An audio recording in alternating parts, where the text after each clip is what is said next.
그가 떠날 때는 모세가 말하되 여호와여 일어나사 주의 대적들을 흩으시고 주를 미워하는 자가 주 앞에서 도망하게 하소서 하였고, 그가 쉴 때는 말하되 여호와여 이스라엘 종족들에게로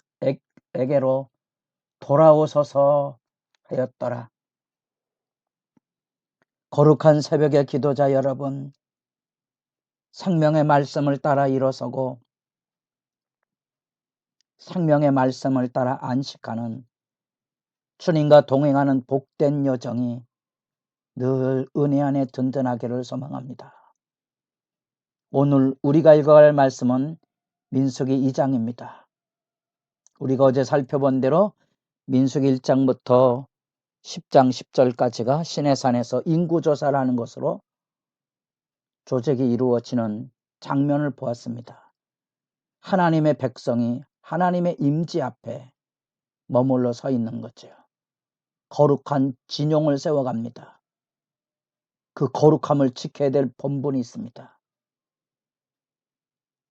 그리고 이제 10장 11절부터 드디어 행진으로 나아가는데, 행진으로 나가는 그의 그 여정이 불평과 원망으로 무너져서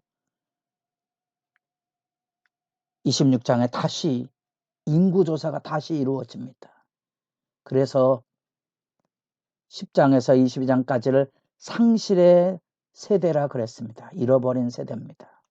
잊지 마십시오. 지금 구원의 여정을 우리가 살펴가고 있는 겁니다. 하나님의 구원에 이르지 못할 자가 있을까? 히브리서의 말씀처럼 우리가 두렵고 떨림으로 서야 합니다. 하나님은 자기 백성을 구원하시고 영광 가운데 임재하셔서 동행하기를 원하십니다. 그래서 민수기를 요약하면 자기 백성을 구원하사 인도하시는 하나님의 영광의 여정을 지켜보는 말씀입니다. 그 안에 하나님의 백성이 하나님을 따라 바로 서지 못했던 슬픈 자취를 한가운데서 광야 속에서 만납니다.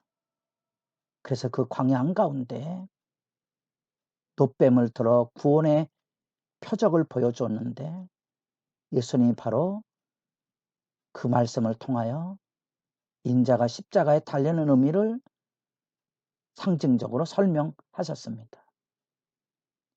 그런 점에서 보면 우리가 하나님 앞에 서야 될 하나님 백성의 본분이 무엇인가를 제삼 생각하게 됩니다. 여호와의 말씀하심을 따라 사는 겁니다. 민수기는 군대의 조직을 가지고 있다 그랬습니다. 그 군대 조직은 어떤 전쟁이냐? 말씀에 순종하는 거룩의 전쟁입니다. 그 여호와께서 말씀하신 거죠. 1장에서 모세를 통하여, 2장에서는 모세와 아론을 통하여 말씀하십니다. 왜 2장에는 그렇게 흔치 않은 성경에 30여 회는 모세에게, 모세와 아론은 6번 정도 민수기에 나옵니다. 이때 이 아론이 왜 필요하냐? 지파별 진영 배치를 해야 되는데 그곳에 제사장 가문, 특별히 레위 지파가 어디에 어떻게 역사를 해야 할지에 대한 진영 배치에 거리두기가 있어야 되기 때문에 그렇습니다.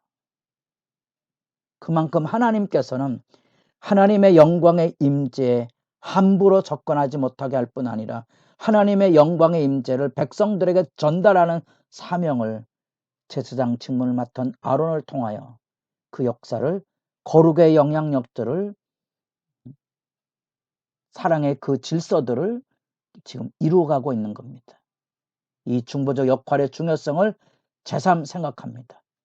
그래서 이스라엘 백성들이 군대 진영처럼 편성을 하고 앞으로 하나님의 말씀을 따라 나아가는 그 질서의 편성을 이루게 되고, 그 진영을 우리가 2장에서 만나보게 됩니다.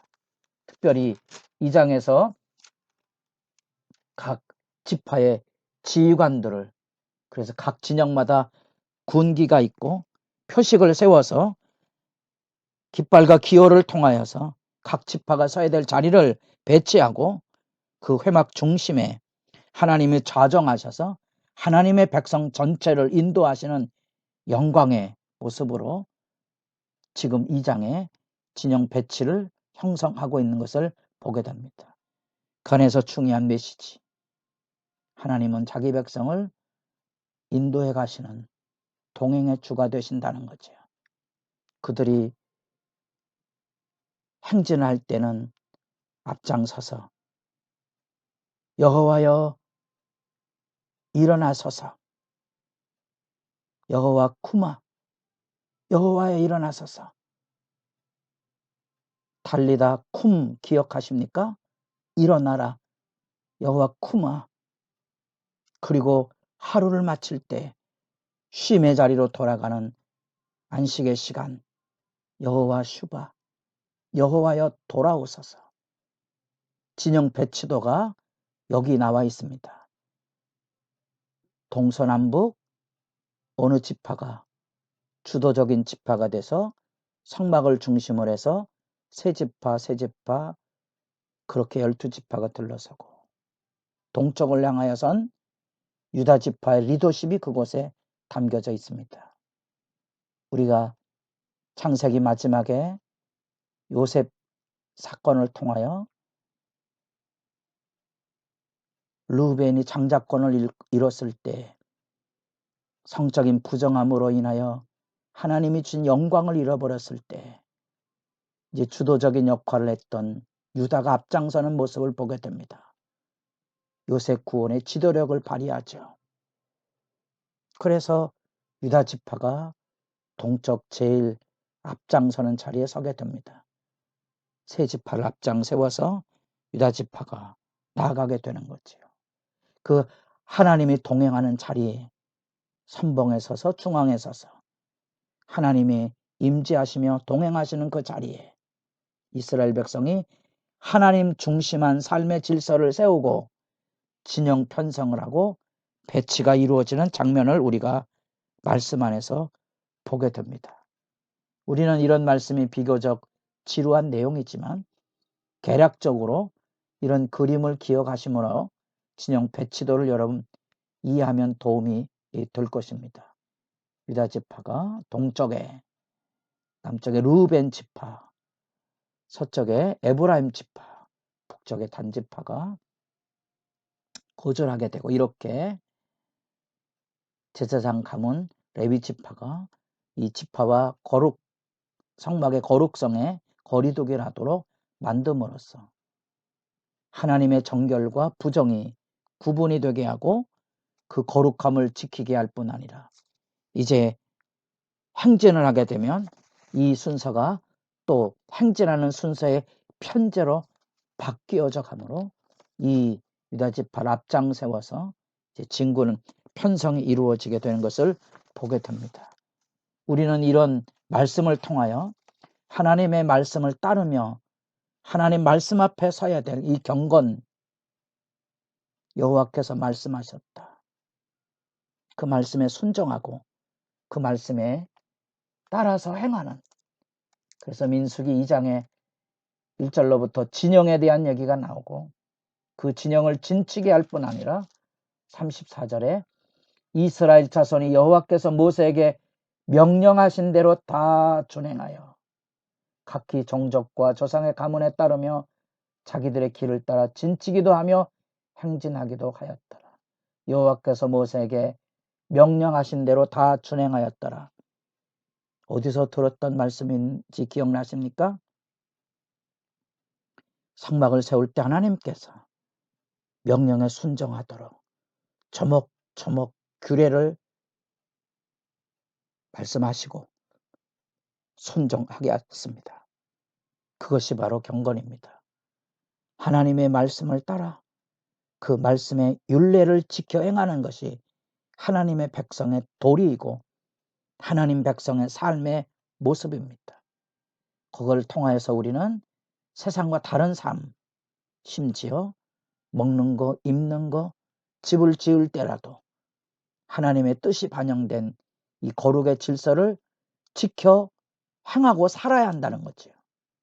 하나님의 교회는, 하나님의 백성은 이 경건과 거룩의 질서를 지킬 때 그 하나님 백성의 도리를 다하게 되고 그 안에 하나님이 임재하신 그 거룩의 영광을 파수해야 될 책임이 있다는 겁니다. 세상을 사랑하지 마십시오. 세상의 것에 오염되면 민수기 10장에서 25장까지 이어지는 이 상실의 세대 안에 불평과 원망으로 결국 광야에서 쓰러져야만 됐다는 이 슬픈 역사의 교훈을 우리가 기억하셔야 됩니다.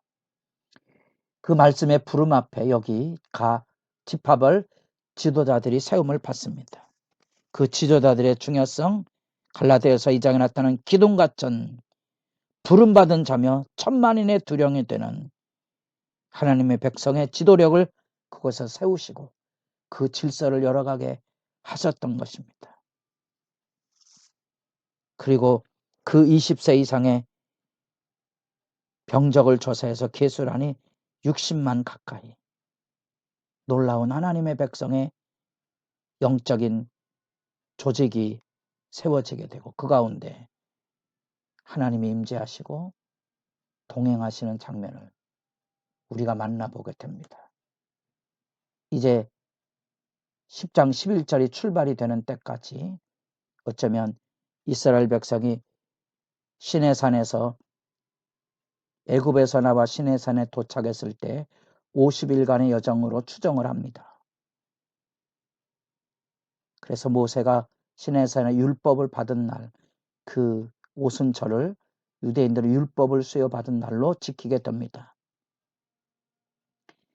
그리고 한 3개월의 여정이 지난 이후에 이제 시내산에 도착해서